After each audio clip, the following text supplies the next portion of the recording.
Kjo diel ka sjell trafik të rënduar në hyrje të qytetit të Shkodrës. Sezoni turistik veror dhe ditët e pushimit kanë shtuar fluksin e automjeteve, vargu i makinave vërej në segmentin që lidh Muriçanin me Urën e Bunës. Ky segment rrugor gjatë sezonit veror është dhe ndër më të ngarkuarit, pasi shërben edhe si port hyrëse për gjithë ato emigrantë dhe turistë që hyjnë nga Europa në vendin tonë.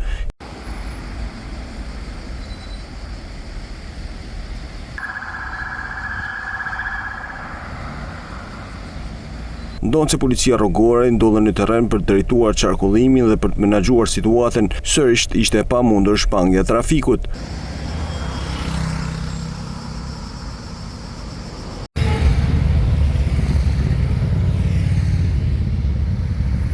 Ndërkohë dalja nga qyteti i Shkodrës për qytetarët ishte mjaft e vështirë për shkak të një fluksi të lartë automjetesh, duke krijuar rrallë gjata dhe vështirësi në kalim.